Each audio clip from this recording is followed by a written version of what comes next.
Arsenal have no fit strikers, but Arteta's new tactics saw a central midfielder play as a striker for the first time in his whole career and score twice. I'm going to explain how Arteta solved this humongous season-defining problem by having both fullbacks taking up unusual midfield positions, completely changing their build-up play and making a switch which would transform the game. And at the end of the video, we will talk about who will be the key man for Arsenal between now and the end of the season, and of which they could still win a Premier League and Champions League double. They could. So Arsenal started their match against Leicester City without a recognised striker. The front three consisted of three players that I think are usually seen, if everyone's fit, as fringe players. One of which, Leandro Trossard, is mainly a left winger and has been performing well there overall, I think, this season with 9 goal involvements. And with most of them, of course, coming from a wide area. But he was positioned through the middle, which allowed Raheem Sterling to be deployed out wide with wonder kid Ethan Nwaneri on the opposite flank. And Arsenal suffered in the first half, despite having most of the possession.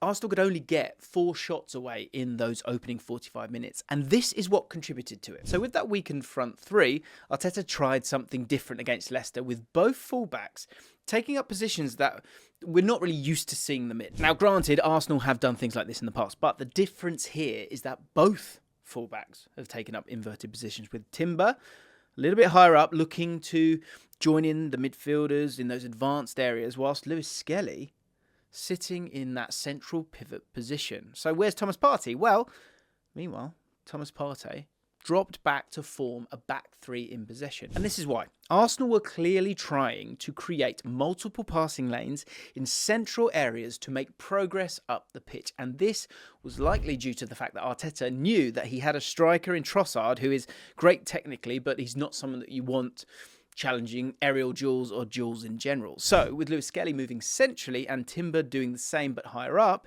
it then allowed Martin Odegaard and Rice to stay close to Trossard to play those short, quick passes. Essentially, they wanted to pippity-pop it. But Leicester City countered this by keeping a narrow shape out of possession, sitting in a 4-4-2 mid-block, and then they were really, really careful in picking their moments to press. When Arsenal did try to play these passes, they were often intercepted or cut out, and because of these cut-out passes and Arsenal struggling to move the ball up the pitch, it was reflected in their momentum bar. Now, yeah, of course, they've got possession, you can see that, but there's not much threat due to struggling to play the ball into advanced areas. To prove the point, this is Arsenal's passing network from the first half, and you can see a clear focus from Arsenal to pass the ball into Partey, but we also see that the right-hand side, they're all really close together to allow for those shorter passes. We can also see that Trossard's circle is smaller because he had less touches than most of his teammates in the first half. And here's how it looked on the pitch. The Arsenal players are bunched on the right-hand side to allow the higher tempo short distance passes. But Odegaard is always looking for that penetrative ball to Trossard. So Trossard drops to receive the ball, which is in theory absolutely fine from a false 9 perspective to maintain possession and dominance in the final third.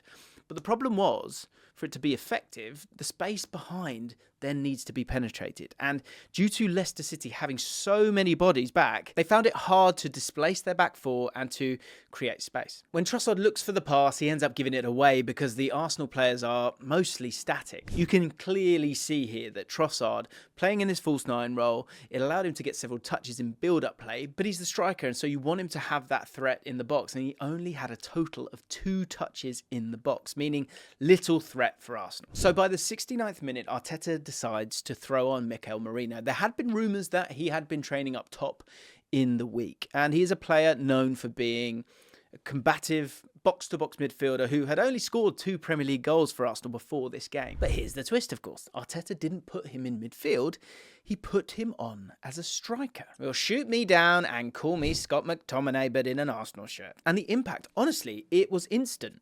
20 seconds later, he was already making an impact, picking up the ball in advanced positions. But he also began doing what Arsenal were missing.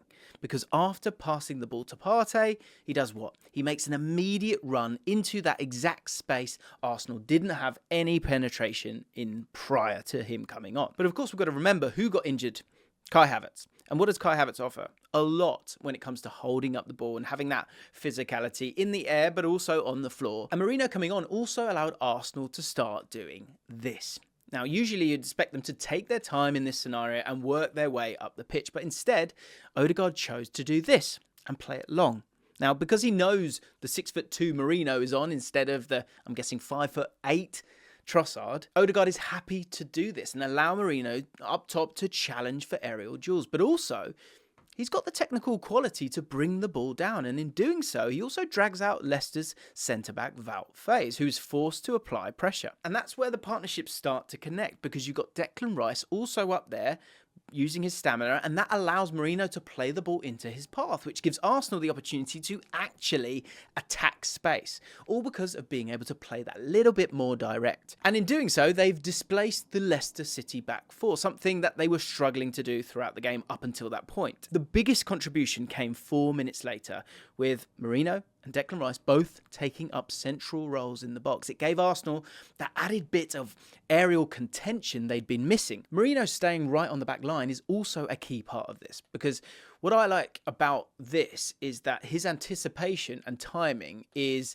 his star quality. What Havertz didn't have when he was in a midfield role is something that Merino has, but Merino might have something that Havertz doesn't have when it comes to that striker role. And those things for me are natural instincts of being a bit more of a fox in the box and the timing of those runs. When Jorginho opens up his body to play the ball into the box, Merino is the only player in this area making a move in anticipation. Okoli gets to it first, but what comes next is really, really brilliant. And it's great to see. Like, we generally think about all these kind of machine-like players, but actually that little bit of nuance and sort of sensing it. He quickly gets back on side as Leicester scramble to clear the ball. But instead of going back to the area that he was in initially, he goes to the opposite side because he was always trying to work that space at the back post. It's something a natural striker would always look to do. And the anticipation of the run is there again as he provokes the Leicester defence with his movement twice in the space of 6 seconds. And when Timber doesn't cross it and instead passes to Nwaneri,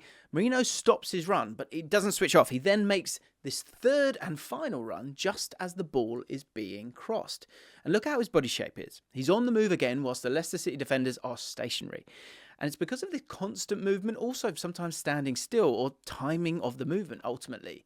It's a sort of correct cadence, understanding what the wingers want to do and when they want to do it, but also being flexible with your movements to, again, get back to the rhythm of the game and the cross or the attack itself.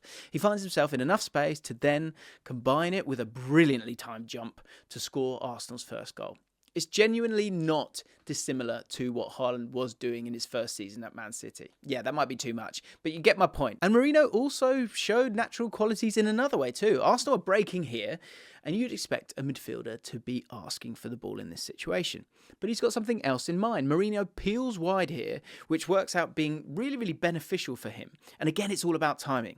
With Trossard making a penetrative run into space, it means that Leicester's focus is on him. Also, he's kind of keeping that back line honest, something that Arsenal have done for a very long time. And if you imagine that was Martinelli and Saka, often without that central striker, you'll have those two players out wide, and it makes it very difficult for that back line to sort of spread apart, and it also allows for the possibility of the right cross at the right time, allowing for a goal. But with Trossard making that run and Leicester's focus being on him, it allows Merino to keep going undetected. He's not even sprinting, is he, at this point? He's being smart with it, going under the radar. It's about arriving in the right space at the right time.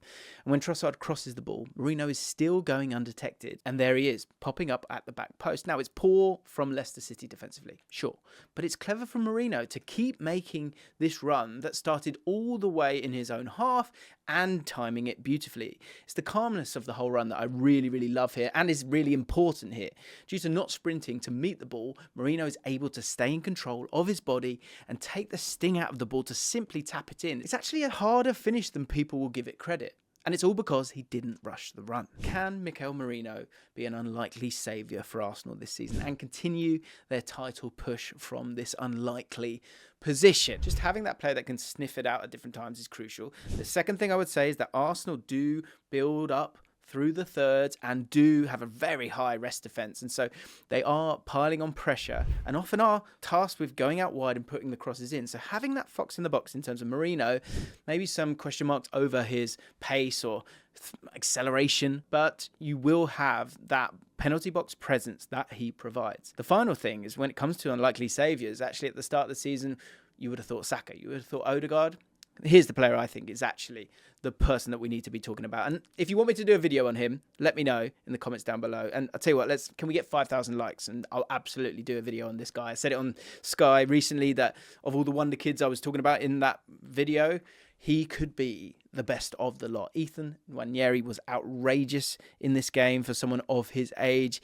His composure and grace is absolutely incredible.